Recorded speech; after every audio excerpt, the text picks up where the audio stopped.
Part 1. You will hear a woman asking a shop assistant about DVD players. You now have 30 seconds to read questions 1 to 4.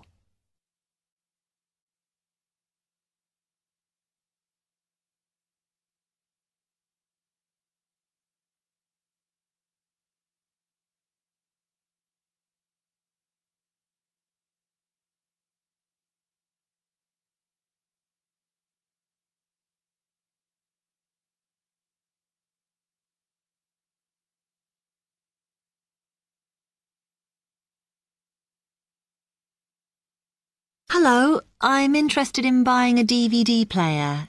Can you help me, as I don't know very much about them? Of course. We sell quite a range. Actually, we're doing a customer survey at the moment, so I wonder if I could fill in this form about you, and that will actually help me to advise you on the best DVD player for you. Oh, okay.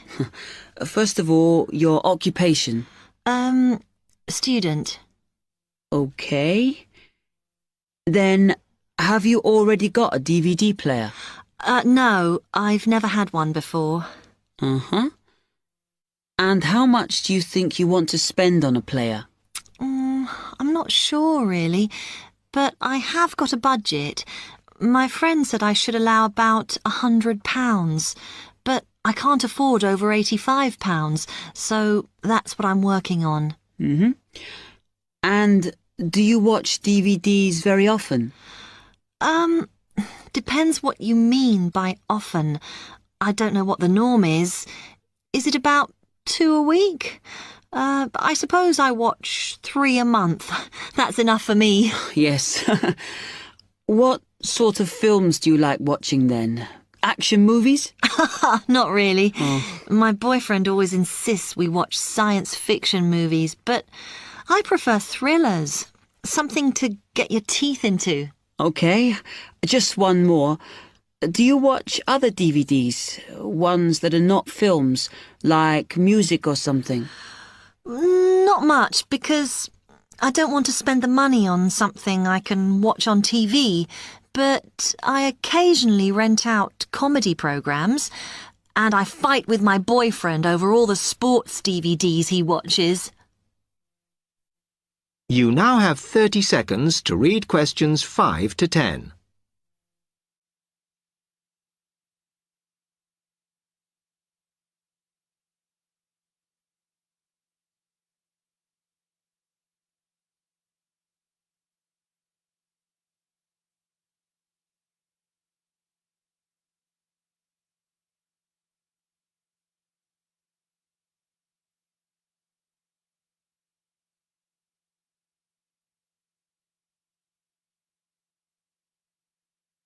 Okay, let me explain a bit to you about the DVD players that are in your price range. First, there's the DB30, which has only got basic features, but it is a bargain at £69. Now, all the DVDs come with an after-sales service that starts when the guarantee runs out. As it's so cheap, the DB30 comes with a limited after-sales service, as it only includes parts. You would have to pay for most of the repair. Seems okay. Then, a slight grade up from that is the XL643. This comes with an additional feature in that it has an extra button allowing you to record. That's quite useful. Oh, yes.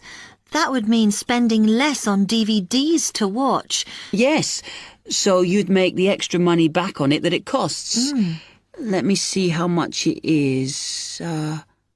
Yes, that one's actually reduced at the moment from £79 to £71.99. Oh. I think it's worth the extra myself. And is that the same level of after-sales service as the other one? Well, you get a bit more for your money because what we're offering is a discount on labour. So you don't pay the full price if you have to call an engineer out. I see. Then the last one is this Tri-X24. It's a very good player, and you can use it to listen to your CDs as well as watch DVDs. It looks nice, but I bet it's expensive. No, it's not top of the range. Let's see. Yes, it's £94. But what you have to remember is that that includes insurance, so you don't have to pay extra for that. And it comes with a guarantee that's valid for 3 years, as opposed to the usual one. What do you think? Maybe.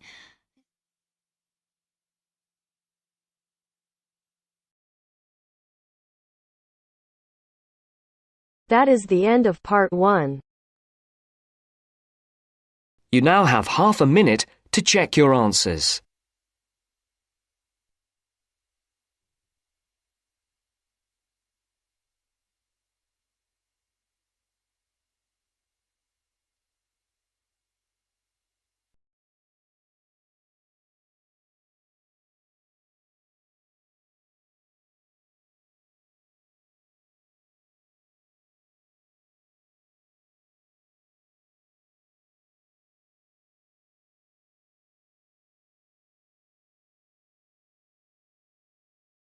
Now turns to part 2. Part 2. You will hear a student union officer explaining about the union's functions and services to a group of new university students. First, you have some time to look at questions 11 to 15.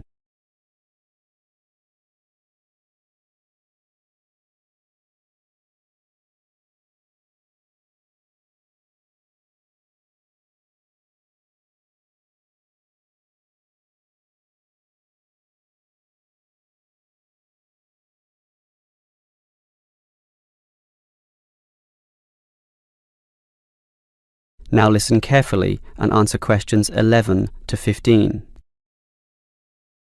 Hello everyone. Now, here you all are, new university students. And the first question you probably have is, what is a student union?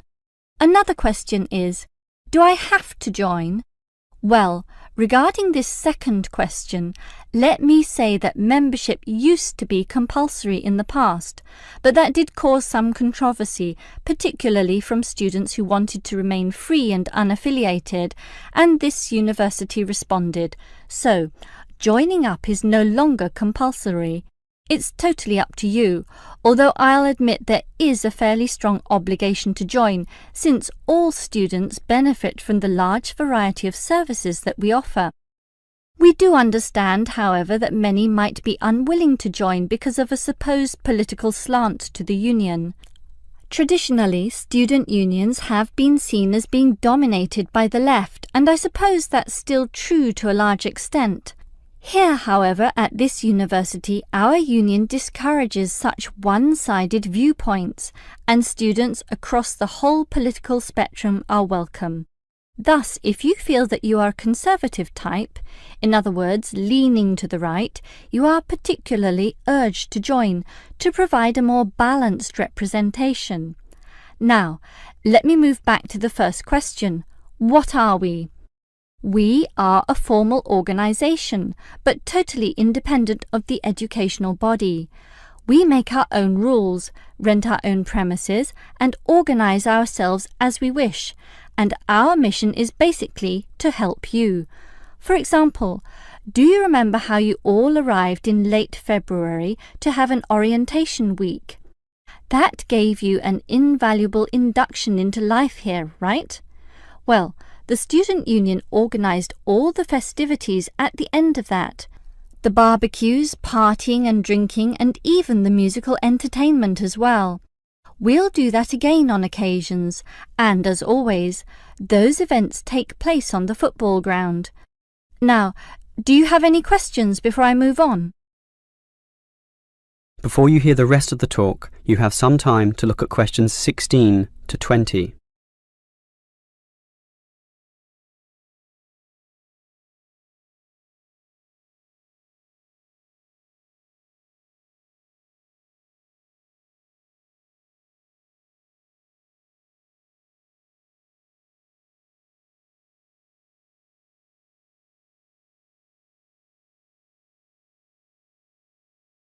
Now listen and answer questions 16 to 20. Now, let me tell you more about the Student Union and its basic functions. In general, there are three: social, organisational and representational. Let's look at the first one. Basically, the union provides many social outlets for you to relax and have a better life at university. If you go to our union office, you'll find a list of the many clubs and societies we have, where you can make many friends with people who share a common interest. So, after class, sit with them in the cafeteria and discuss whatever takes your fancy. We also maintain sporting facilities and even our own gym, allowing you to relieve some of that pressure and worry after a particularly hard session in the classroom. And we have some small shops and other places where you can buy clothes and sporting gear, in other words, some retail outlets. And if you flash your student union card, you'll get up to 20% discount at the bookshop. But unfortunately, there are no discounts at the union cafeteria. Sorry, no cheap cappuccinos. Finally, there's a student union newspaper, and you're welcome to contribute or put in advertisements if you're buying and selling goods or textbooks. You can also place notices of a more personal nature on the notice board of the union office itself. All right, let's move on to our more serious functions, which are helping you get through life here, as well as representing you in times of trouble. Regarding the second issue, if you have a problem or a grievance, or if you feel under pressure or depressed for reasons both inside and outside the university, for example, perhaps a dispute with your landlord or the people in your local gym, then come to us. We have a range of counsellors and helpers, and even some lawyers, who you can meet in the conference room. So just sip a cup of tea or coffee with them and tell them your troubles, and they'll be all ears. Basically, there's every reason to join the student union, since whatever you need, whether it be social or representational, we will help you.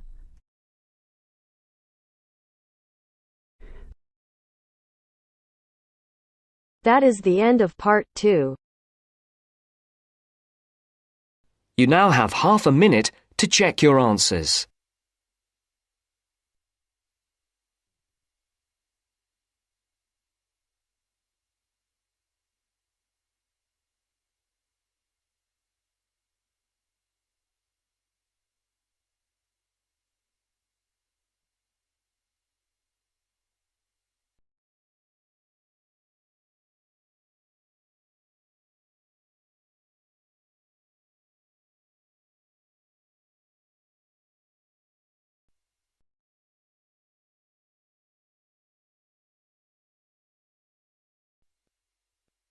Now turns to part 3. Part 3. You will hear a student, Penny, talking to two friends, Ray and Louise, about a television competition Ray has entered called Travel Documentary. Before you hear the conversation, you have some time to look at questions 21 to 26.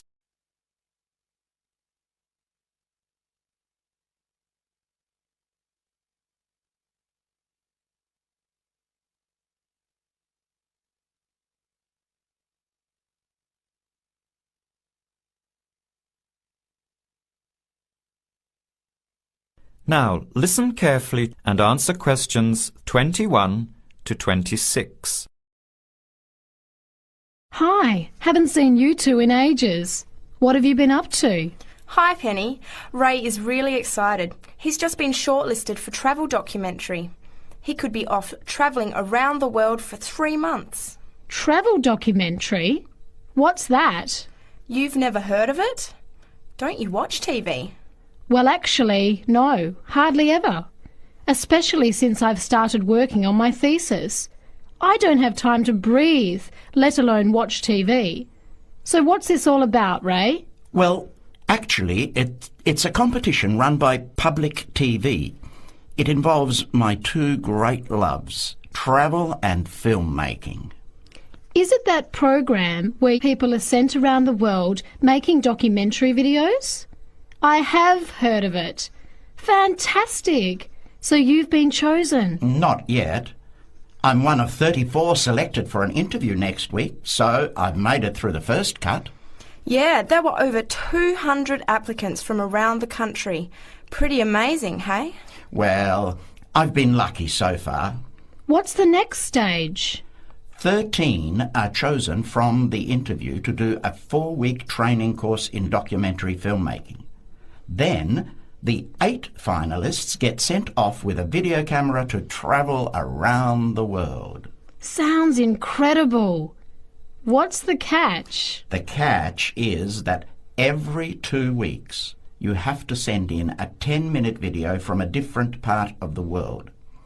It's broadcast on TV along with the work of 3 of the other competitors and judged by a panel of experts and the TV audience. So you're under a lot of pressure. Wow, I guess so. You mean you're on television every 2 weeks? Yep, that's right. But first I have to be selected. Do you have to have any filmmaking experience to apply? Some background in photography or video making helps, but you're not supposed to be an expert. In fact, you can't apply if you've already worked in filmmaking. We all get the same 4-week course, so we start with the same skills. Can you go anywhere in the world you want? Each competitor makes up his or her own travel plans and has to get them approved.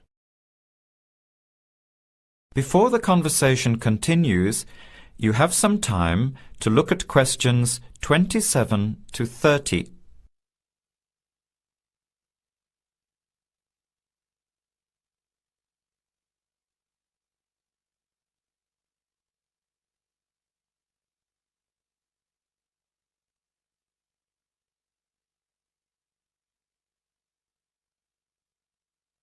Now, as the conversation continues, answer questions 27 to 30. Have you talked with anyone else who has done it? As a matter of fact, just last week I met Sarah Price, a girl from here who did it last year. What did she have to say about it? She said it was the most amazing experience of her life, but it was really tough at times. I think you'd have to be really brave to take off like that alone with so much responsibility. It's not like going on a holiday, is it? No. 2 weeks in a country, often where you can't speak the language, to find a story, film it, organise all the editing. Then you're off to a completely different part of the world to start all over again. Pretty exhausting, but exciting too. What a way to see the world. What about Sarah Price? Did she have any bad experiences? She said the worst part was when she got some mysterious fever in Mongolia and thought she might have to be sent home. Fortunately, it got better, but she said it was scary to feel really ill when you're alone so far away. So what made you want to apply? When I saw the program on TV a while ago, I thought, this is for me. I've always wanted to travel, but needed to work for a year before I could even think about it. Then a new series started up. I thought, now's my chance. Don't you think you'll be lonely? I don't think I'll have time to be homesick. I'm more worried about having too much to do and not enough time to get things organised. So we might be watching you on television in the next few months. I hope so, if I'm lucky. When will you know for sure? They choose the final 8 in March. A month later, you're on your way. So do you have to pay anything? Nothing. It's all paid for. Course, camera, flights, accommodation and in-country travel. The budget is pretty tight though. No extras. I sure hope you get it. Then I'll be finding time to watch at least one program on television every week. That is the end of part 3. You now have half a minute to check your answers.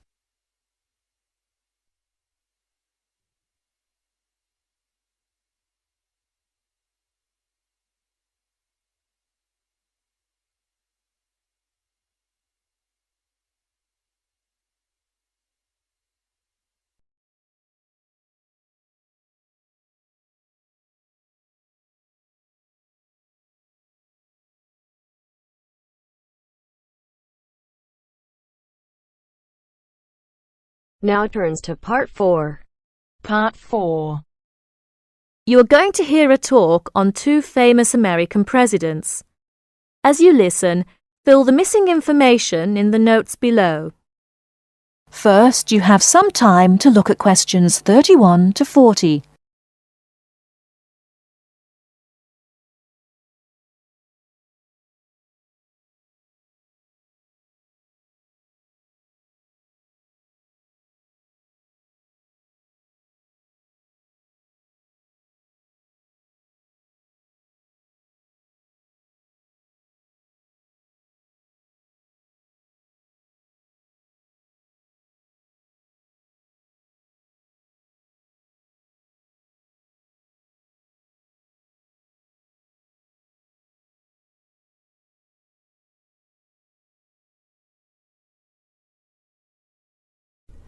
Now, listen carefully and answer questions 31 to 40.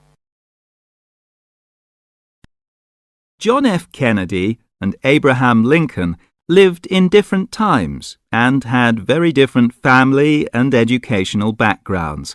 Kennedy lived in the 20th century, while Lincoln lived in the 19th century. Kennedy was born in 1917, whereas Lincoln was born more than 100 years earlier, in 1809.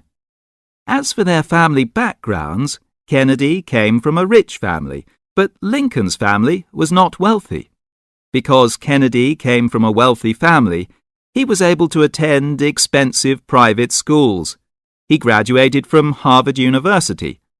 Lincoln, on the other hand, had only 1 year of formal schooling. In spite of his lack of normal schooling, he became a well-known lawyer. He taught himself law by reading law books. Lincoln was, in other words, a self-educated man. In spite of these differences in Kennedy and Lincoln's backgrounds, some interesting similarities between the two men are evident. In fact, many books have been written about the strange coincidences in the lives of these two men. For example, take their political careers. Lincoln began his political career as a U.S. congressman. Similarly, Kennedy also began his political career as a congressman. Lincoln was elected to the U.S. House of Representatives in 1847. Kennedy was elected to the House in 1947. They went to the Congress just 100 years apart. Another interesting coincidence is that each man was elected President of the United States in a year ending with the number 60. Lincoln was elected President in 1860, and Kennedy was elected in 1960. Furthermore, both men were president during years of civil unrest in the country. Lincoln was president during the American Civil War. During Kennedy's term of office, civil unrest took the form of civil rights demonstrations. Another striking similarity between the two men was that, as you probably know, neither lived to complete his term in office. Lincoln and Kennedy were both assassinated while in office. Kennedy was assassinated in Dallas, Texas, after only 1,000 days in office. Lincoln was assassinated in 1865. A few days after the end of the American Civil War. It's rather curious to note that both presidents were shot while they were sitting next to their wives. These are only a few examples of the uncanny and unusual similarities between the destinies of these two American men, who had a tremendous impact on the social and political life of the United States and the imagination of the American people. That is the end of Part 4. You now have half a minute to check your answers.